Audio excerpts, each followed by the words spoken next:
Antígonas surge dentro de um projeto que denominamos Desobediência nas Praças.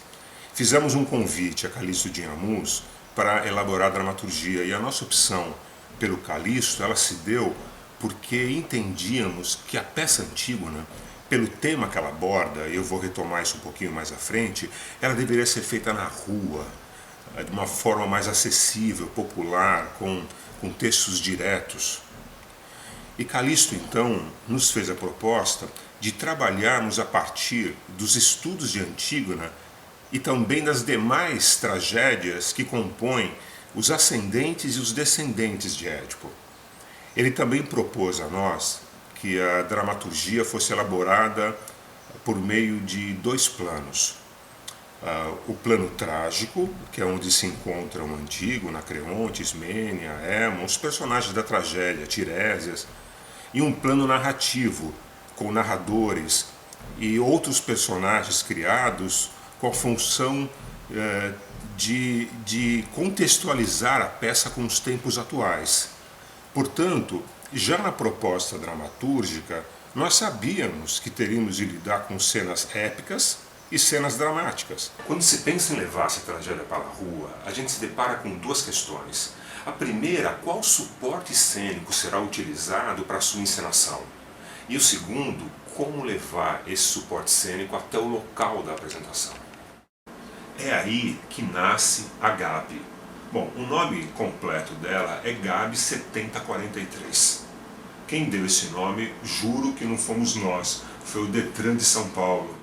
A Gabi é uma carretinha que transporta cerca de 500 quilos de nossos equipamentos. Quando chega no local de apresentação e ela é fixada no chão, ela se transforma em 6 palcos, sendo que um deles está a 3,20 metros de altura. Eu comecei a projetar a Gabi no início de 2015.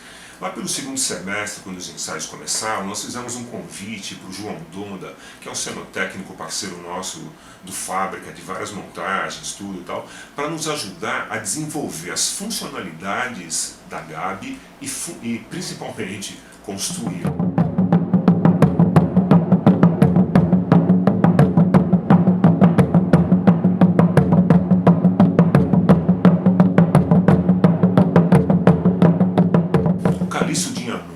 Que elaborou a dramaturgia a partir da obra de Sófocles, tinha uma coisa em mente já desde o início, quando ele começou a transpor esse texto para a rua, que era a construção de 3 plataformas que carregam instrumentos musicais nela mesma e que fosse um suporte para dar movimentação à cena e retirar os atores do chão. Bom, daí não teve jeito. Juntamos a Gabi com as 3 plataformas do Calixto e o projeto cênico do espetáculo está completo. Ismênia! Ismênia! Tô aqui, Antígona. O que aconteceu? Minha querida irmã, além de todos os males que o nosso pai deixou para os seus descendentes, será que os nossos sofrimentos não vão terminar nunca?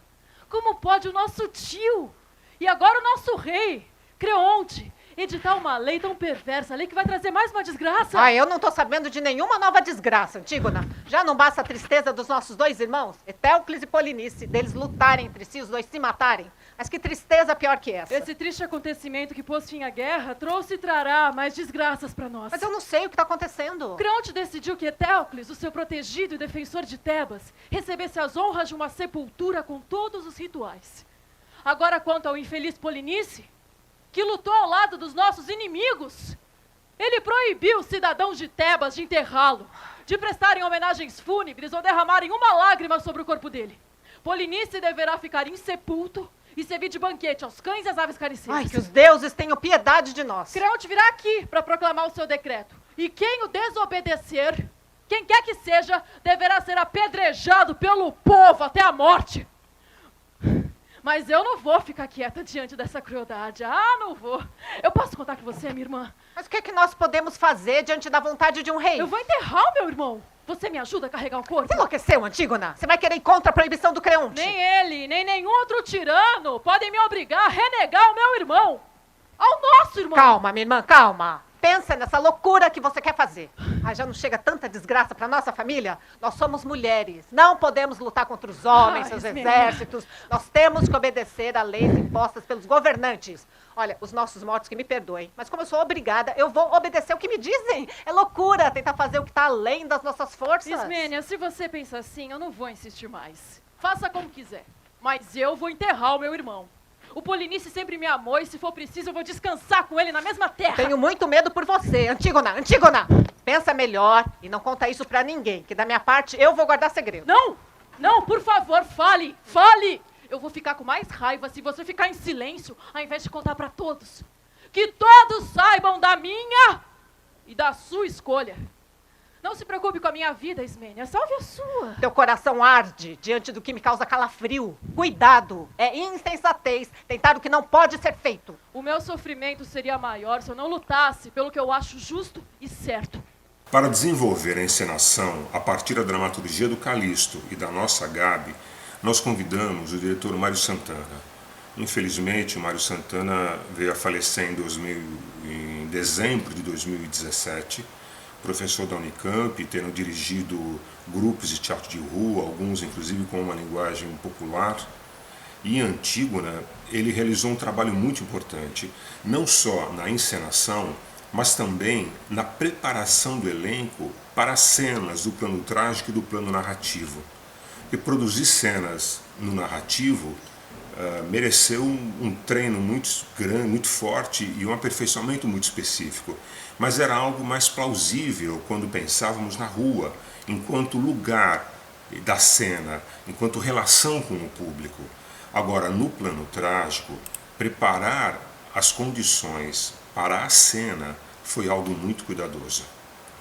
A montagem recebeu também um eixo cômico na figura do soldado, que contribui para relaxar o público em momentos que são importantes do espetáculo. Esses personagens, dentro da tragédia, com uma presença cômica, ele ocorre também em outras tragédias, como, por exemplo, o Porteiro, na obra Macbeth de Shakespeare, né? Agora, nós realmente só pudemos constatar que estávamos no caminho de levar a tragédia para a rua após uma pré-estreia que nós fizemos em Barão Geraldo, na Praça do Coco, em Campinas. Nessa primeira apresentação, sentaram na nossa frente duas crianças, próximas de uns 10 anos. Estava um silêncio muito grande e, de repente, ouvimos o menino falando para a menina: vamos para o playground? Aí a menina respondeu: não, eu quero ver o que vai acontecer com o rei. Vida longa ao rei!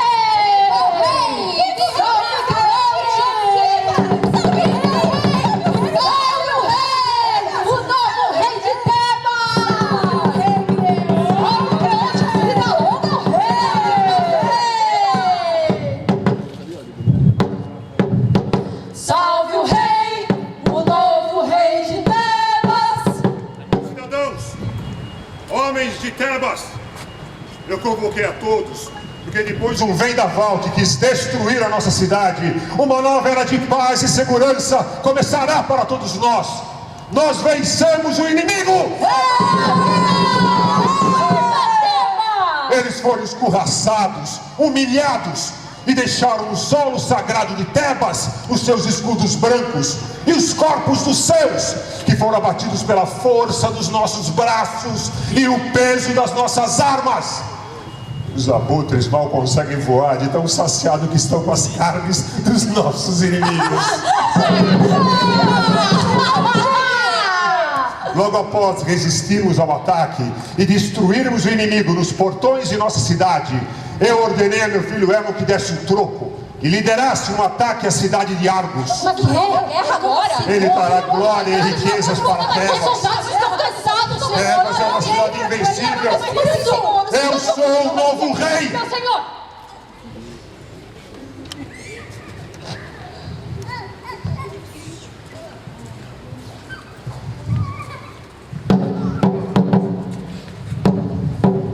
Salve o rei, o novo rei de Tebas.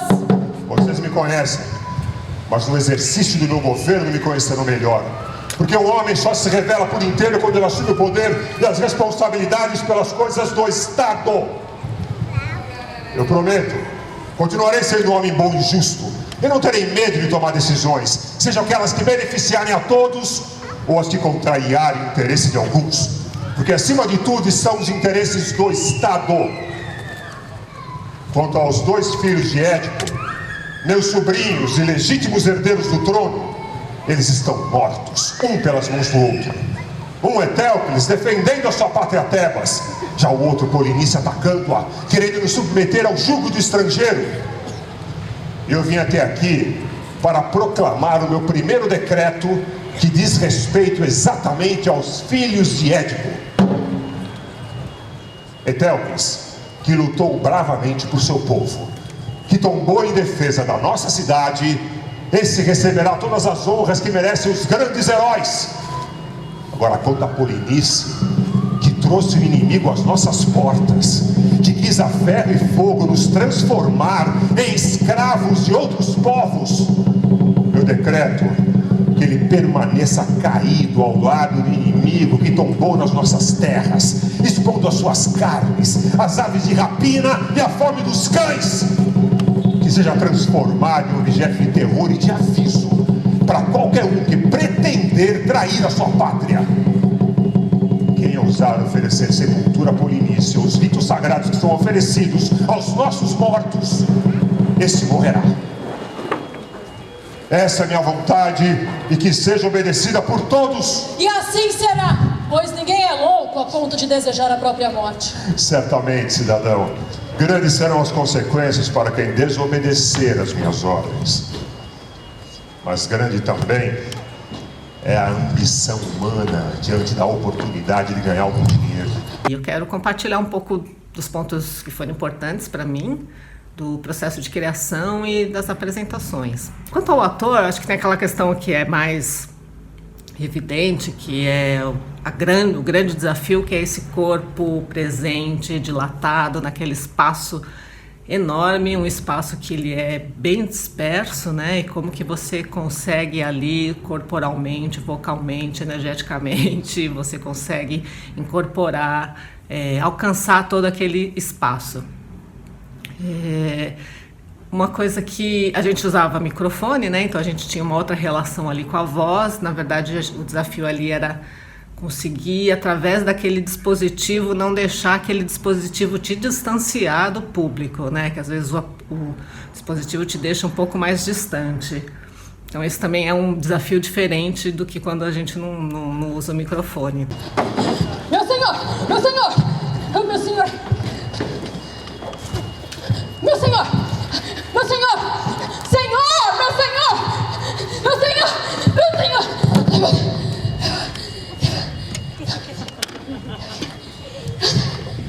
Quer uma coisa?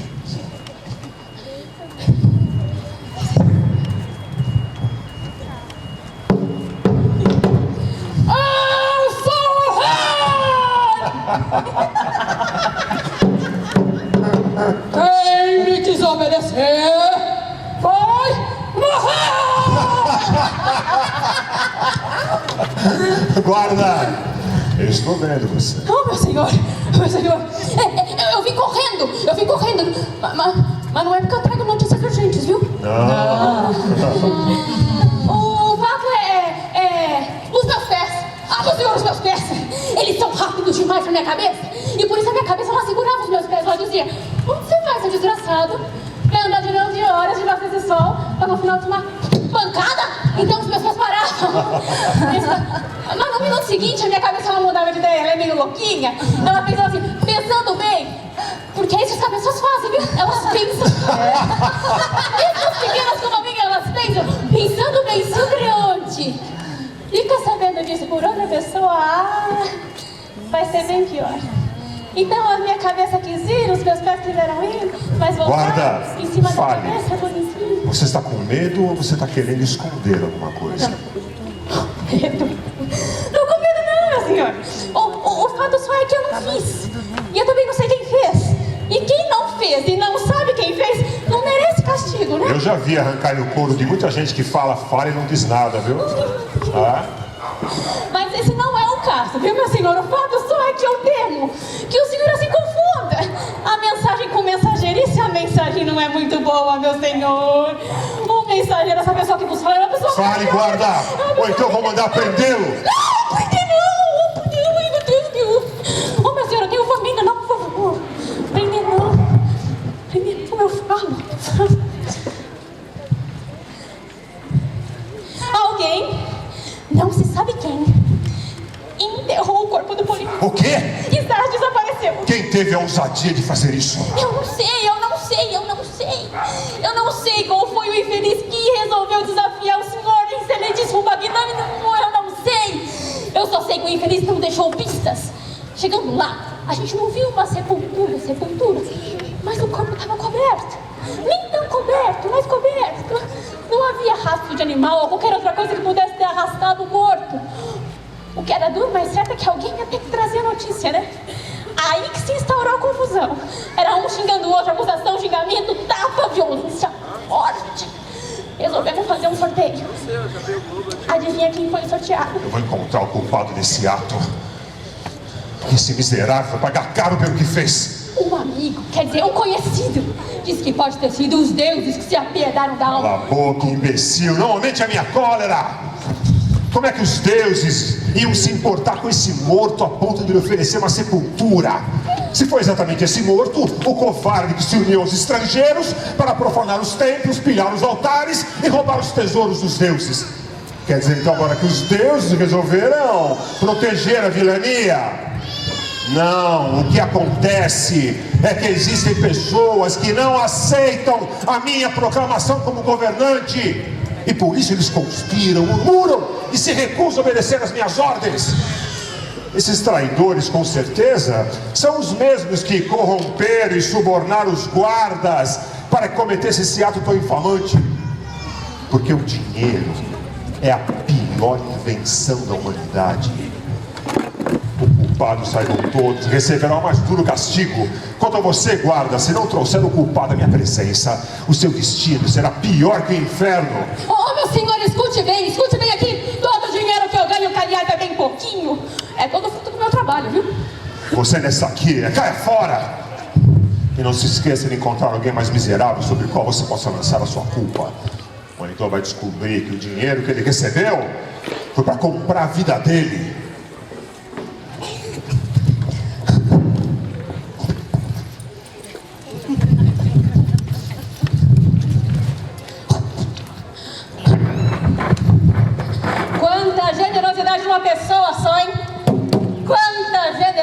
Meus amigos, que outra pessoa qualquer vai procurar esse tal culpado? Eu que não vou. Esse morto fazia parte, dos altos escalões, ou seja, os seus amigos e os seus inimigos faziam parte dos escalões superiores. Eu é que não vou ficar no meio de briga de cachorro grande. Você acha que vai sobrar pro pescocinho de quem? Eu é que não vou. Fui. A peça Antígona, ela foi escrita por Sófocles em 441 a.C., que é um período em que a população grega começava a exigir os seus direitos. E mesmo após quase 2.500 anos, ela se mantém atual. Ela se mantém atual no exercício de pensar a participação do cidadão nas decisões do Estado. Sófocles faz um exercício de cidadania no Estado democrático grego. E ele promove uma forte reflexão sobre o ato de lutar por aquilo que é justo. O conflito que está presente na peça Antígona, que é enterrar o irmão que estava proibido de ser enterrado pelo rei. E vocês imaginam que seja um corpo a poder ser sobre a terra sem direito de ser enterrado. Porque Creonte, o rei, não ouve ninguém, não ouve a população, não ouve seu próprio filho, que numa cena que eles discutem, coloca para ele: pai, um governante precisa ouvir o seu povo, e o povo não está concordando com essa sua decisão. O povo quer que você volte atrás e enterre o corpo de irmão de Antígona. Mas ele não ouve o filho, ele não ouve Antígona, não ouve a população, ele não ouve nada. Esse conflito, então, que a peça traz, pode ser entendido como a tensão que se estabelece a partir de decisões que são impostas pelo Estado. E a revolta de Antígona nos faz perceber o quanto nós não nos manifestamos diante de situações que nos deixam indignados. Ao lutar por aquilo que considera um direito natural, Antígona traz a nós, acima de tudo, um grande momento de humanidade. Sacrificar-se para que o outro possa ser enterrado, para que o outro possa ter o seu direito garantido. Essa atitude de Antígona, e é nela que se percebe que não vale a pena viver se não for para agir de acordo com a nossa própria consciência. E foi essa compreensão, exatamente essa compreensão, que nos fez propor que a tragédia Antígona fosse levada à rua para todas as pessoas, e não no palco para aqueles que podem pagar pelos ingressos. Meu rei, foi ela que enterrou o cadáver e foi pega no exato momento que enterrava corações e tudo. Portanto, fica ela aí para o senhor, para que o senhor faça a oferenda, o julgamento e tal. Quanto a mim, mesmo morrendo de pena da coitada, eu vou embora daqui antes que outra confusão caia em cima da minha cabeça. Sabe? Fique. Conte para nós o que aconteceu. Tem certeza? Fale. Bom, então eu conto. Com todos os is, os, as e pontos necessários. Bom, eu saí daqui e fui até o posto de vigília para contar para os outros guardas as vossas terríveis ameaças. Depois, nós corremos até onde estava o corpo e mesmo em estado de putrefação, a gente tirou de cima dele tudo que tinha ainda de resto de terra e folha seca. Depois a gente sentou numas pedras ali perto, viu? De costas pro vento, viu? Porque o cheiro era terrível. Aí, de repente, baixou um vento forte, quente, e foi envolvendo tudo. O céu ficou negro, as árvores balançavam, as folhas voavam. Vixe, nossa alma gelou. Foi quando nós ouvimos essa jovem gritando. Ela gritava diante do cadáver descoberto e rogava maldições e pragas contra quem tinha feito aquele sacrilégio. Com as próprias unhas, ela cavava o chão e jogava a terra sobre o morto.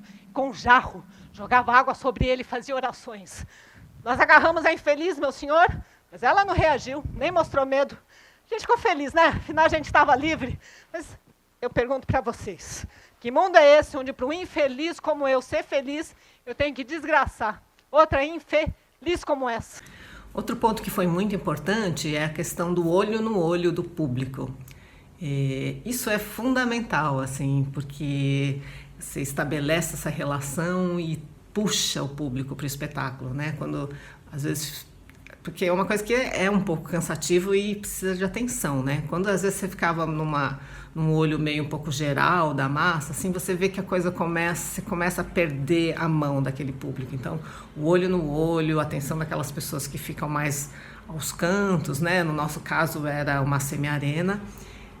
Quando você estabelece esse olho de verdade no olho de cada pessoa, você fortalece essa relação ali com o público e faz a cama para o espetáculo, sabe? Bom, foi a primeira vez que eu fiz teatro de rua, então eu só comecei a tatear o que é essa experiência, né? O que é esse desafio. E tem uma coisa que realmente só na prática, com o público, na apresentação, que a gente consegue vivenciar, assim, que é esse desafio de se afinar enquanto aquele espaço disperso, difícil, se afinar também enquanto coletivo para lidar com as situações que aparecem. Então, é um desafio, é uma delícia e espero que esse espetáculo, ele particularmente, né, esse tema tão clássico da Antígona, porque eram várias, né, na verdade somos várias Antígonas. Ele é um tema super pertinente e ser feito na rua, né? Quantas vezes a gente chegava no final do espetáculo, muita gente vinha e falava, é a primeira vez que eu vi teatro na vida. Isso era recorrente, assim, impressionante a quantidade de pessoas que nunca foram no teatro. Então o teatro de rua tem essa dádiva, né? Esse potencial de atingir essas pessoas. Você que tem os olhos pregados ao chão, olhe para mim. Você confirma ou nega tudo que esse homem diz? Responda. Confirmo. Tudo que ele falou é verdade. Meu rei, eu só esqueci de falar uma coisa. Não! Saia! Não! Saia! Você sabia da minha proibição? Que o corpo do seu irmão Polinice deveria permanecer exposto à sanha das aves carniceiras. Sabia, como toda a cidade sabia. E mesmo assim ousou desobedecer a minha lei. A sua lei é apenas isto. A sua lei. Acima das leis temporais, dos governos de ocasião, existem leis não escritas, mas que fazem parte dos costumes, dos direitos naturais que nasceram com os homens em todos os povos. Diante da vida e da morte, esses direitos não podem ser violados, pois seria a degradação da condição humana. Eu não posso, Creonte, desrespeitar essas leis, que sempre existiram e vão existir sempre, para satisfazer o orgulho de um pobre governante. Eu sei que eu vou morrer, mesmo sem o seu decreto. Então eu, que vivo no meio de tanta desgraça, que tenho a perder com a morte? Você, como filha de Édipo, se julga inflexível, não é? Aquela que não se curvará diante de nada. Pois bem, nós veremos, Antígona. Nós veremos até onde vai o seu orgulho. O espetáculo, desde o início, me chamou muito a atenção pela proposta de pegar uma tragédia grega, contemporaneizar e levar para a rua de uma forma acessível. Então, Antígonas chega em um momento do grupo da Cia Fábrica São Paulo, na qual que vinha produzindo coisas para o palco italiano e chega nesse desejo de ocupar o espaço público, a rua, o mais democrático possível, trazendo à baila as discussões que essa tragédia grega poderia suscitar nos dias de hoje, né? O questionamento sobre as ordens instituídas. Via de regra, a gente ouvia muito das pessoas que elas se envolviam, se interessavam e, de fato, entendiam toda a narrativa. E também foi muito bem sucedida na forma como a gente conseguiu levar para a rua, pelo fato que tinham apenas 4 atores em cena. E também optou-se por uma trilha sonora que era executada ao vivo. Os atores cantavam e tocavam tambores.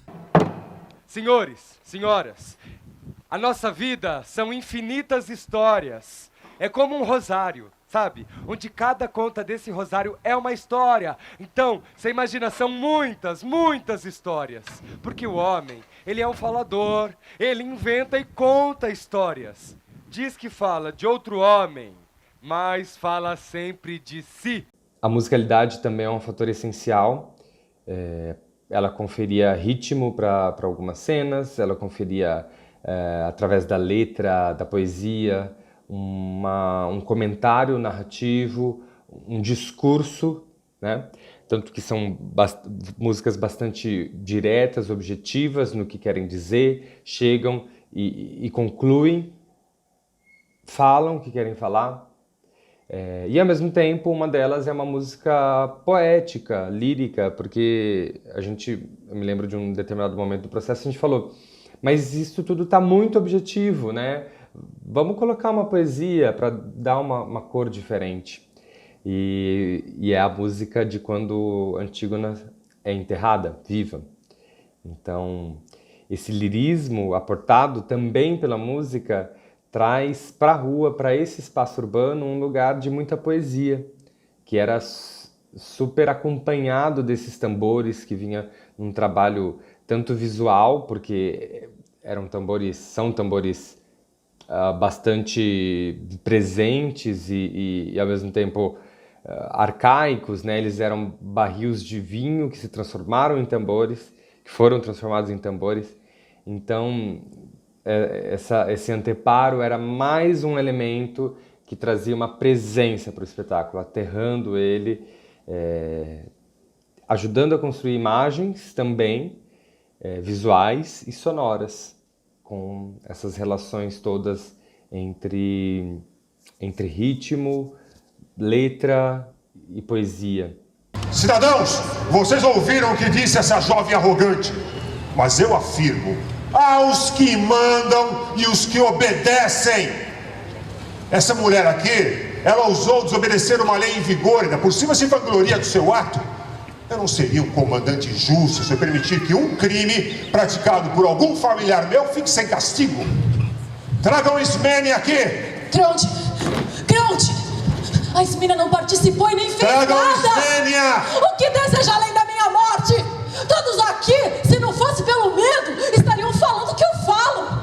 Mas essa é a vantagem dos tiranos. Impõem pelo terror o que falam, o que praticam. E os covardes se calam diante da força do Estado. Você não se envergonha não de lançar dúvidas sobre a conduta de todos esses cidadãos? Ninguém aqui pensa como você, Antígona. Todos veneram seu irmão que morreu defendendo a pátria. E odeio, assim como eu odeio, o traidor que trouxe o inimigo às nossas portas. Se é verdade, o que eu duvido, não importa, eu nasci para dividir o amor. Os e não meus o atos ódio. nascem da necessidade sagrada de se fazer respeitar leis. E os meus atos nascem do sagrado direito do homem de ter preservado o seu corpo e a sua dignidade, tanto na vida como na morte. Eteocles e Polinice eram inimigos, mas acima de tudo eles eram irmãos. E humanos, e não bichos selvagens. Olha aqui está ela, ó. É a Ismênia. É aquela que se arrasta pelos cantos do meu palácio enquanto não vê a hora de sugar o meu sangue. E então, você confirma a sua participação no sepultamento do traidor? Eu confirmo, Creonte. Eu sou culpada de como tudo aconteceu. Nunca, Ismênia não participou de nada e por conta e risco eu fiz tudo sozinha. Minha irmã, permita que eu, que nunca deixei de amar você, nem o nosso irmão, que participe do seu sofrimento. Quem só me ama por palavras nunca será pra mim uma verdadeira amiga. Não queira assumir agora o que não teve coragem de assumir antes. Eu sou culpada, Creonte, pode me prender. Uma já nasceu louca e a outra fica louca agora. Ora, Ismênia, esqueça sua irmã. Agora é como se ela não tivesse nascido. E você vai mandar prender a noiva de Aemon? É, meu filho mais novo e meu melhor comandante. Enquanto ele está lá lutando para a conquista de Argos, as duas ficam aqui sabotando a pátria. Aemon sabe que eu sou um homem justo e está acostumado a obedecer. Pobre Aemon, acostumado a obedecer às decisões de um tirano. E você vai mandar prender a noiva do seu filho? Guardas, levem Antígona e Ismênia presas. A peça leva o nome de Antígonas porque são muitas as Antígonas que lutam por seus direitos. No espetáculo nós trazemos 3, a Antígona, filha de Édipo, e outras 2, Dulce e Margarida. Dulce e Margarida são personagens da rua que entram na cena. Essas 2 mulheres, elas atualizam ou nos ajudam a atualizar Antígona com a nossa realidade, a realidade brasileira. Dulce teve seu filho, para vocês terem uma ideia, Dulce teve seu filho perdido para a ditadura civil-militar brasileira e até hoje procura o corpo do filho para enterrar. Meu nome é Dulce e eu procuro o corpo do meu filho há 40 anos. Eu quero o seu corpo para ser enterrado. O meu filho, nos tempos sombrios que nós tivemos nesse país, ele foi preso e nunca mais foi encontrado. Eu só quero agasalhar o meu anjo e enterrar o seu corpo para que ele descanse, porque no coração dos bons e dos justos, esses filhos ainda vivem. Já a Margarida, que é uma moradora de rua, após o desleixo, o descaso das autoridades com a morte do seu filho, ela se vê obrigada a enterrá-lo na própria praça em que mora. Eu enterrei o meu filho numa praça. Dizem que ele foi morto porque ele quis roubar o homem. Mas não foi, moço, não foi. É que esses meninos andam por aí, ninguém vê. Aí quando eles aparecem, as pessoas se assustam. Ninguém viu quando meu filho nasceu. Ninguém vê a vida deles. Mas um dia eles aparecem, né? Tem uma fala delas que é maravilhosa, assim. Nós, Antígonas, lutamos para enterrar quem amamos. E não importa o que pensam os vivos, nós estaremos muito mais tempo ao lado dos mortos. Direito a gente não compra, direito a gente não vende, direito não é produto, direito não se consome. Sabe as palavras, meu filho, que você deve trazer sempre no coração. Só há uma razão pela qual o homem deseja que nasçam e cresçam filhos homens em sua casa. É a certeza de que esses vão honrar os amigos e atacar os inimigos. Porque a rebeldia é um tumor que arruína a sociedade, perturba as famílias e enfraquece uma nação. Ao passo que a obediência voluntária, não. Ela traz paz e tranquilidade. E eu não vou permitir que a indisciplina comandada por uma mulher destrua o meu governo. Sim, meu pai.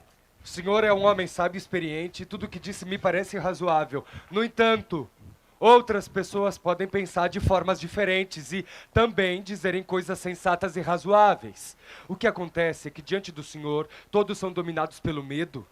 Eu sei que reina um grande descontentamento com o sacrifício dessa jovem.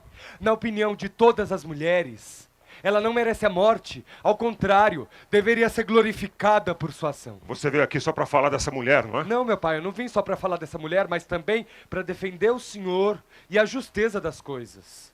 As árvores que vergam são respeitadas pelas tempestades, mas as que resistem são arrancadas pelas raízes.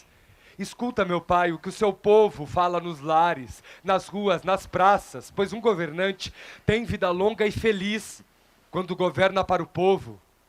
Então eu que passei a vida toda ao lado dos que governaram essa cidade, para exercer o comando, eu devo ouvir os conselhos de um jovem. O importante são as razões e não a idade. As razões de quem? Desses desordeiros que atentam contra a ordem pública. Eu nunca vou propor ao meu pai que deixe de castigar um criminoso ou um desordeiro. Não é o que a Antígona fez, não é um crime. Ela desobedeceu às ordens do rei, mas crime não é o que pensa o povo de Tebas, meu pai. Então quer dizer que para governar, eu devo ser comandado pelo povo? Sim, meu pai. Só em um deserto um homem teria o direito de governar sozinho. O homem que não escuta outras opiniões vai definhando preso às suas próprias convicções. Antígona, por seus atos, não merece a morte. Olha aqui, não me afronte mais. Volte para o campo de batalha. Volte para a luta em Argos. Gostei muito de estar nesse projeto. Foi o tipo de espetáculo, né? Que é um espetáculo de rua, que é uma coisa que eu gosto muito, que é, até eu faço uma distinção nesse espetáculo, ele não é um espetáculo na rua, ele é de rua, né? A gente tem sim essa carretinha palco, que ela é colocada na rua, mas não é aquela caixa, não foi tirado do teatro e colocada ali. Não, é um espetáculo feito para estar em diálogo com o público, né? Aberto. É um espetáculo que reage ao tempo ritmo do público. Então a gente está escutando, está dialogando. Em cada lugar, a disposição do público te faz ter que reagir àquilo, pensar aquilo, que é uma delícia, porque o espetáculo continua vivo o tempo todo, né? Então ele é pensado para essa troca. Cidadãos, esta é a minha decisão. Ismênia, louca, não será condenada.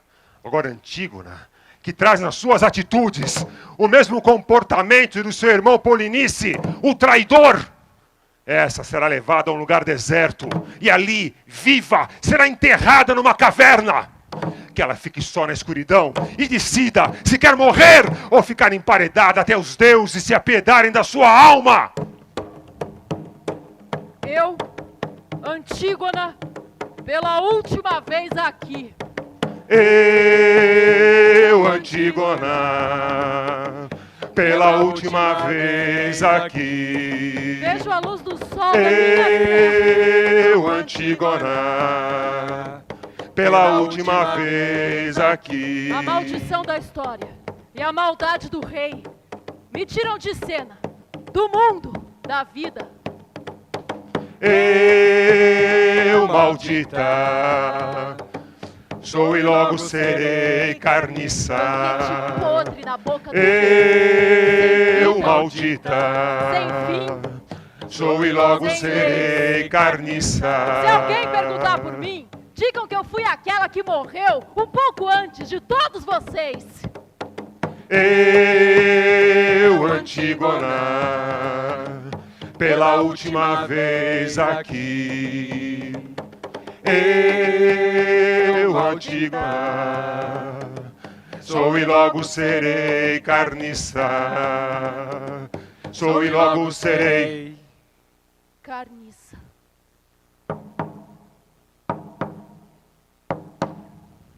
A vida, a morte encerra. A luta te trouxe aqui e viva vai te enterrar. A vida, a morte encerra. A luta te trouxe aqui e viva vai te enterrar.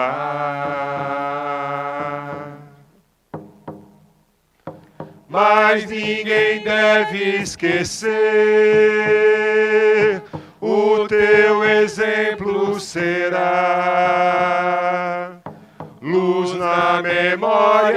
dos povos enquanto o homem durar. Mas ninguém vai te esquecer, o teu exemplo será luz na memória dos povos enquanto o homem durar. A vida, a morte encerra.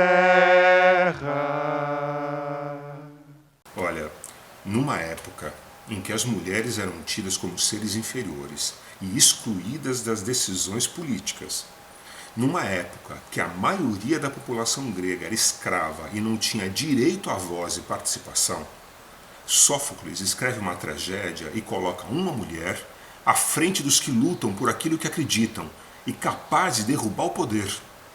E castiga o rei Creonte, que vai perder não só a família, mas levar a cidade de Tebas às ruínas, só por não ter dado ouvidos ao seu povo. Pôr uma mulher à frente da luta e fazer uma cidade-estado grega ruir porque o soberano não ouviu seu povo, nos fez compreender Sófocles para além do poeta das grandes tragédias. Ele é um ativista do seu tempo.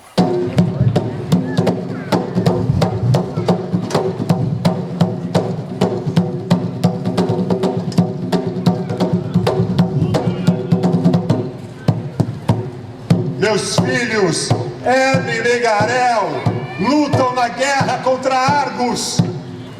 Eles vão trazer glórias e riquezas para Tebas. Tebas, que é uma cidade invencível. Bebam! Há vinho para todos!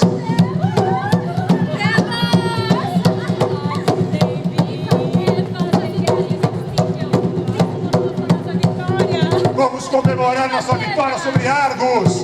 Bebam! Há vinho para todos! Sirvam-se!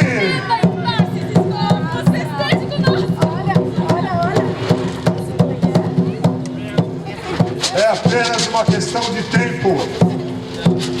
Nós iremos destruir o inimigo que tentou nos invadir. Nós vamos destruí-los dentro de sua própria cidade. Bebam!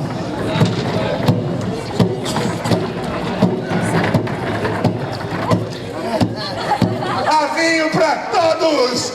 Traga mais vinho!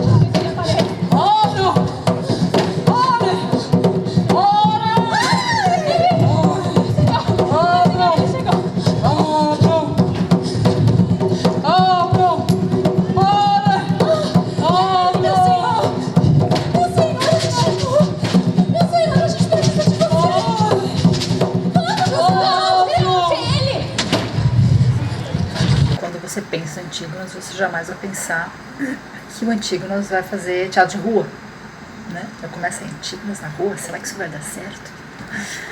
A Companhia Fábrica São Paulo apostou e deu super certo.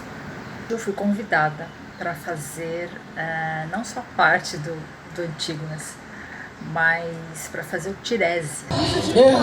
Eu ainda sou capaz de ver além do que os outros veem. Eu previ todas as desgraças que se abateram sobre Tebas e sou respeitado por todos. Só vim avisar, não se canta a vitória antes do final da guerra. Você é grande, Tiresias, porque na sua cegueira você vê o que ainda não vemos. Mas às vezes parece que enxerga o que está perto de nós. Uma nova era para Tebas. Já chegaram notícias de uma iminente vitória nas frentes de batalha. O inimigo está para ser vencido. Você tem razão. Eu não vejo esses novos tempos de riqueza para Tebas, como eu também não vejo os inimigos caídos e derrotados. Tiresias, a nossa vitória está assegurada. Eu estava lá e acabo de ver coisas terríveis. Eu estava lá onde os pássaros se reúnem, quando de repente comecei a ouvir um barulho vindo do céu. Eram os pássaros. Eles brigavam com seus bicos no sol. As suas garras lhes arrancavam as carnes, as penas. E daquele barulho terrível, comecei a ouvir vozes humanas gritando, pedindo socorro. Eu corri e fui acender o fogo do holocausto e queimar oferendas aos deuses. Mas só subiu uma fumaça negra e o cheiro da carne humana queimada. Tiresias é um profeta, né? Então ele tem um peso, ele tem idade. Também eu fiz o filho, né, do rei, que vai contra o rei. Enfim, eram 2 personagens masculinos. E a parte de música, a parte musical também é um desafio para mim, porque eu não tocava nada, tocava muito mal violino. Então, para fazer essa experiência de tambores, a gente ralou bastante. Tivemos a ajuda aí do Júlio Medori, um músico maravilhoso em Peruíbe, que nos auxiliou bastante. Ó, grandes e profundos são os mares, misteriosos são sinais que o céu nos envia, e surpreendente, destruidora é a fúria de um vulcão. Porém, muito mais misterioso e surpreendente é o ser humano. E essa maravilha tem 2 limites: a morte, da qual o homem tenta sempre escapar, e a dificuldade de viver com seu irmão, com seu semelhante, por quem quase sempre é esmagado ou então o esmaga. Eu não tenho medo desses deuses aí, nem dessas profecias compradas no balcão de negócios. Eu conheço a raça dos profetas, Tiresias. Eles vendem profecias de acordo com o valor do suborno. Não meçam os outros por sua régua, Creonte, pois são os tiranos que acham que todos os homens Fala estão logo à sem venda. dizer, mas eu vou avisando, hein? Você não vai receber mais nada além do que já recebeu. Enterrar viva uma criatura que andava na superfície. Você pagará com a morte dos seus descendentes.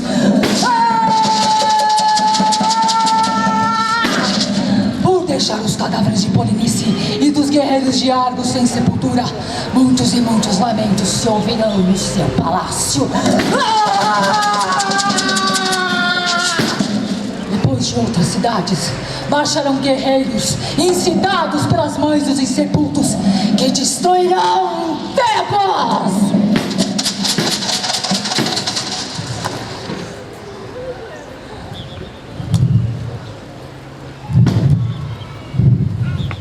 A sua guerra continua em Argos. E os ventos começam a soprar contra você. Teve uma imagem que norteou a montagem pela potência que ela traz, que é uma antítese que Sófocles nos coloca. Polinice, irmão de Antígona, morreu em luta e foi condenado a apodrecer sobre a terra nos campos de batalha. Já Antígona, por querer enterrá-lo, foi condenada a ser sepultada viva numa caverna. Essa antítese é muito forte. O morto que apodrece sobre a terra e a viva que irá apodrecer sepultada, ambos condenados pelo mesmo rei, Creonte. Isso só pode vir de alguém que governa sozinho, que governa a partir da sua própria cabeça, que não governa a partir da sociedade organizada. Aquele que não ouve ninguém. E quem não ouve ninguém está sujeito a essas aberrações, não é? Permitir que um morto apodreça sobre a terra e uma viva seja sepultada. É isso que acontece. Meu rei! Meu rei! Fale, guarda! Veio comemorar a vitória conosco. Ai, perdoa esse infeliz por ser portador de desgraças. Mas é que o seu exército, quer dizer, o nosso exército, ele está despedaçado. O quê? Muitos morreram e outros, fugiram. E o seu filho Megarel morreu. Não, isso não é verdade. Seu corpo foi atravessado por uma flecha fatal e se uniu aos muitos outros que estão abandonados no campo de batalha. Mas o que houve? Ah, a partida do Emo foi a causadora da desgraça. Não, Emo esteve aqui discutindo comigo. Depois eu mandei que ele voltasse ao campo de batalha. Voltou, meu Ele senhor. está lá lutando em Já Argos. voltou, o Megarel que ficou no comando. Ixi, aí já viu, né? Comandante, de novo, de forma insensata, ele lançou seus homens para a guerra, todos ainda cansados do ataque anterior. Alguns discordaram, hein? Mas o Megarel, usando de rudeza, ficou ali, ó, tentando meter mais medo do que os inimigos. Ai, o nosso exército, ele lutava em terreno desconhecido, poucas armas, poucos alimentos, e lutava contra o povo unido, hein? As mulheres e as crianças também combateram. No alto das casas, as panelas eram jogadas contra os nossos, com água fervente. Aí, conforme o Megarel ia empurrando seus homens para o centro da cidade, a população ia incendiando todas as casas ao redor. E foram cercados. Aquilo virou uma sepultura, meu senhor. Emo, meu filho, foi passar o comando das tropas para o seu irmão Megarel. Ele não tem a menor capacidade para guerrear. Ninguém pode afirmar qual foi a mão que matou seu filho, meu senhor. Tiresias tem razão. Será o fim de Tebas. O que eu faço agora? O senhor tem outro filho. O Emo é um grande comandante. Salve os vivos e dê dignidade aos mortos. Você acha que é isso que eu devo fazer, homem do povo? Corrija seus erros, meu rei. Retire a moça da sua prisão mortal e enterre o que restar de Polinice. Eu que causei a fúria de todos com os meus atos. Eu vou libertar Antígona e enterrar Polinice. O espetáculo foi ganhando alterações à medida que as apresentações foram acontecendo. Não só as alterações frutos da evolução, do amadurecimento de um espetáculo diante do seu público, mas por uma característica inerente a essa fábrica. Havendo necessidade de substituição no elenco, nós abrimos o processo para receber quem chega. Ou seja, para nós, não há possibilidade de uma simples troca de um pelo outro. Quem chega traz contribuições e o espetáculo as recebe. Desse modo, mantém-se uma característica que para nós é muito importante, a de permanecer um espetáculo autoral, que traz um pouco de todos. Em Antígonas, as transformações elas foram ainda mais fortes, devido ao falecimento de Mário Santana. As alterações e a evolução natural do espetáculo foram sendo trabalhadas na perspectiva de uma direção coletiva. De um certo modo, mantendo a direção de Mário, quando ele nos dizia, tá querendo fazer? Vai, faz, taca a ficha, faz. Eu trago o sangue de duas pessoas que se amavam. É o sangue do meu filho Emo misturado com o sangue de Antígona. Quem nos matou foi a minha insensatez. Eu saí daqui na companhia dos guardas para tirar Antígona de sua sepultura. Mas antes, nós passamos pelo local onde se espalhava o corpo de Polinice. Nós juntamos o que sobrou, jogamos água sagrada e incineramos o que restou do infeliz. Depois, caminhamos na direção da caverna onde Antígona fora sepultada viva. Quando chegamos perto, a entrada da caverna estava destruída. Eu ouvi um grito terrível, eu reconheci a voz do meu filho. Eu ouvi um outro grito e eu corri no desespero de pai para entrar na caverna. E o que eu vi foi muito pior para tudo.